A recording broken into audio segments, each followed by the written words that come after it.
Highway tragedy, तिला न्याय मिळाला होता. आज रात्रभर पाऊस नुसता कोसळतोच आहे.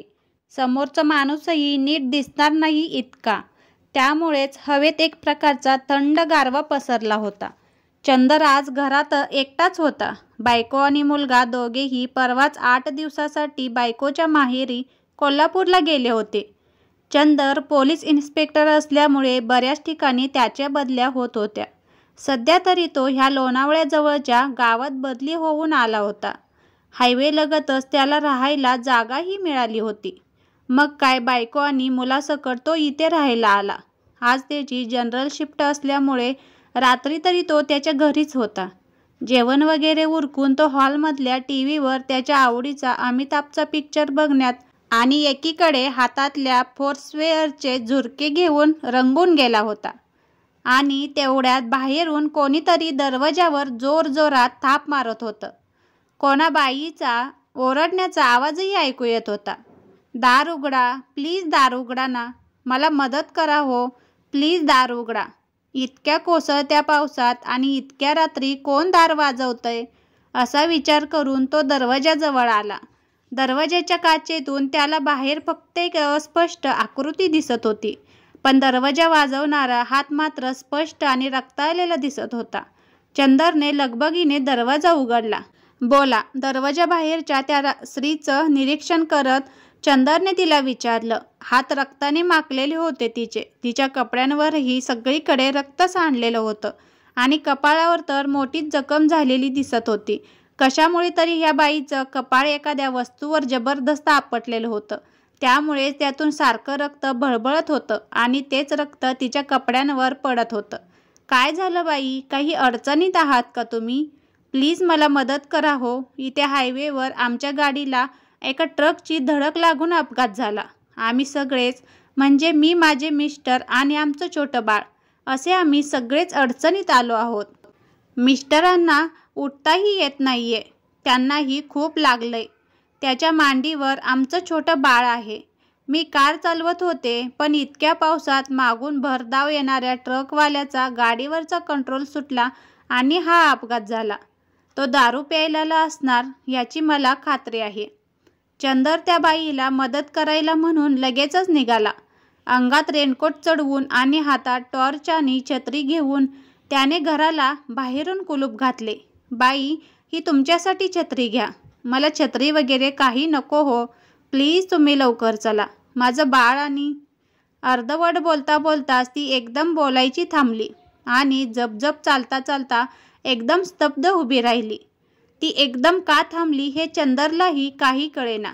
काय झालं बाई, तुम्ही बोलता बोलता आणि चालत असताना अशा एकदम का थांबलात? अगदी लवकरच चला. माझं बाळ रडत असेल हो, ते माझीच वाट पाहत असेल. माझ्या नवऱ्यालाही खूप लागलंय.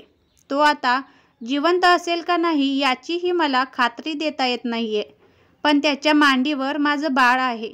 हे बोलता बोलता मगाशी थबकलेल्या तिच्या पावलांना आता मात्र वाऱ्याचा वेग आलेला होता आणि चंदर तर जवळजवळ पळतच तिच्या मागोमाग जात होता. बरंच लांब आहे हे अंतर माझ्या घरापासून.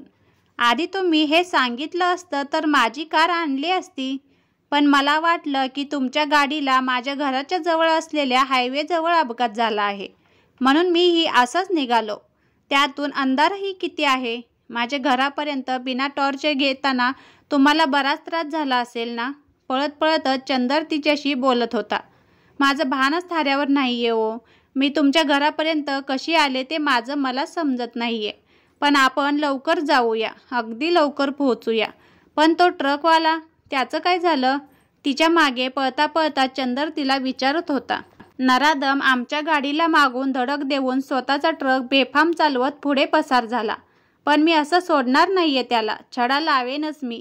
ह्या कामात तुम्हीही मला मदत कराल ना इन्स्पेक्टर साहेब? मला खात्री आहे तुम्हीच मला मदत कराल. त्याशिवाय मी शांत बसणार नाही. पण आता तरी माझं बाळ वाचायला हवं. मी इन्स्पेक्टर आहे हे तुम्हाला आधीपासूनच माहिती होतं का? दरवाजावरची पाटी बघितली मी तुमच्या. आयसी हायवेलाच, पण चंदरच्या घरापासून थोडंसं दूर आल्यावर रस्त्याच्या मध्येच एक कार उभी असलेली दिसत होती. कारचे लाईट चालू होते.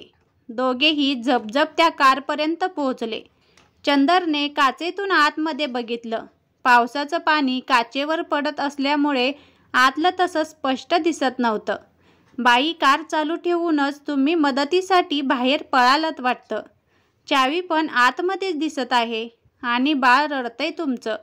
त्यामुळे त्याला काही झालेलं नसणार, पण तुमच्या मिस्टरांची काहीच हालचाल होताना दिसत नाहीये. गेलेत ते, तिने थंडपणे उत्तर दिलं. काय?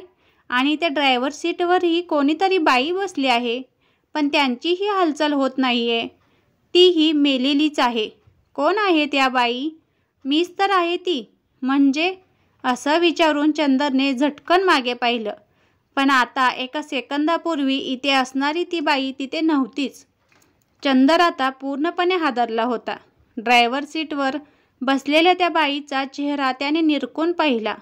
तोच चेहरा, तेच कपडे आणि तीच ती कपाळावर मार लागून भळभळणारी जखम. गाडीला मागून जोरात धडक बसल्यामुळे स्टिअरिंग व्हीलवर तिचं डोकं जबरदस्त आपटलेलं होतं. आता मात्र चंदरच्या अंगावर शहारा आला होता. ही बाई तर इथे मरून पडलेली असताना माझ्या घराच्या दरवाज्यावर थाप मारून ही मला इथे कशी काय आणू शकेल? म्हणजे हिचं भूत होतं ते? चंदर मनाशी बडबडत असतानाच हळूहळू आता गाडीपाशी काही माणसं जमू लागली होती.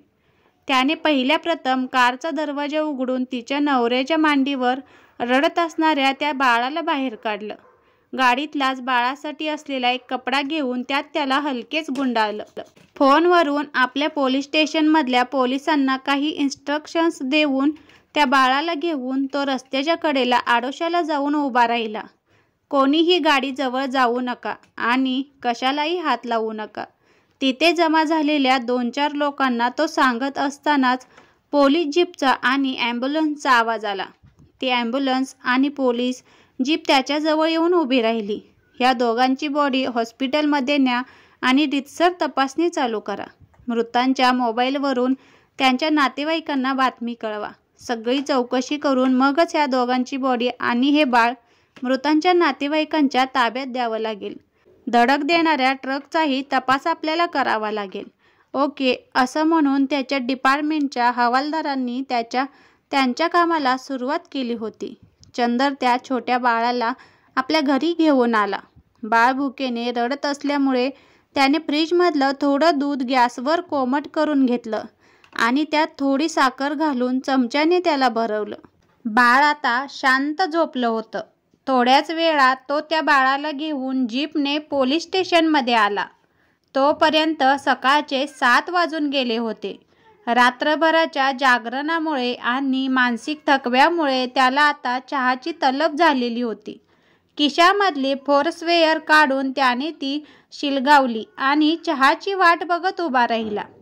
एकीकडे तो त्या झोपलेल्या बाळाकडे बघत होता. पण ती बाई भूत असावी? परत त्याच्या मनात तेच विचार घोटाळत होते. त्याच्या केबिनच्या बाहेरून त्याला रडण्याचा आणि जोरजोरात बडबडण्याचा आवाज आला. तो केबिन बाहेर आला. एक 50ची बाई आणि साधारण 55च्या पुढचे एक गृहस्थ असे दोघेही रडत रडत बोलत होते. आमची मुलगी आणि जावई होते हो हे, आणि आमचा नातू कुठे आहे अशी विचारणा करत होते. तिच्या सासरकडचे लोकही एव्हाना तिथे येऊन दाखल झाले होते. सगळी ओळख पटल्यावरच चंदरने हॉस्पिटलमधल्या त्या दोघांच्याही बॉडी आणि शांतपणे झोपलेल्या त्या बाळाला नातेवाईकांच्या ताब्यात दिले. हे सगळं होऊन घरी यायला त्याला दुपार झालेली होती. पोटात अन्नाचा कण नव्हता आणि झोप झालेली नसल्यामुळे डोकंही भणभणत होतं त्याचं. घरी आल्यावर त्याने आधी स्वच्छ आंघोळ करून घेतली आणि येता येता बाहेरूनच त्याने जे जेवणाचं पार्सल आणलेलं होतं ते अन्न सगळं गरम करून घेतलं आणि पोटभर जेवला तो. बाहेर पाऊस पडतच होता.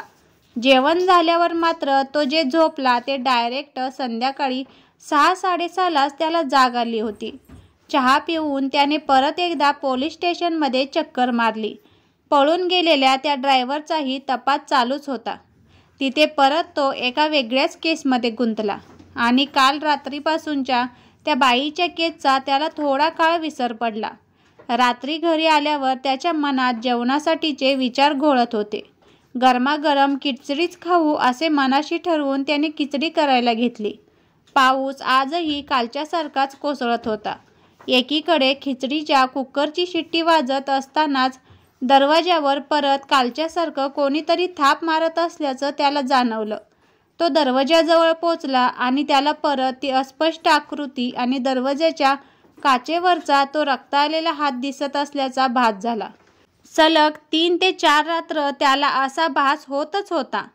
हायवेच्या सीसीटीव्ही फुटेजवरून ट्रकचा तपास लागला. RTOकडून नंबर चौकशी करून घेतली. त्यावरून ट्रकच्या मालकाचं नाव समजलं. मग मोबाईल नंबरवरून ट्रेस केल्यावर ट्रक बेळगावकडे गेल्याचं समजलं. बेळगावच्या पोलीस स्टेशनमध्ये फोनाफोनी करून चौकशीअंती त्या ट्रक ड्रायव्हरला अटक करून ताब्यात घेतलं. आणि आश्चर्य म्हणजे 6व्या दिवशी रात्री मात्र त्याच्या दरवाजावर अजिबात थाप पडली नाही. तिला न्याय मिळाला होता. गोष्ट काल्पनिक आहे, त्यामुळे भूताखेतावर विश्वास नसणाऱ्यांनी फक्त सस्पेन्स स्टोरी जाणून वाचायला हरकत नाही. कमेंट्स करायला विसरू नका आणि आवडल्यास जरूर शेअर करा. धन्यवाद.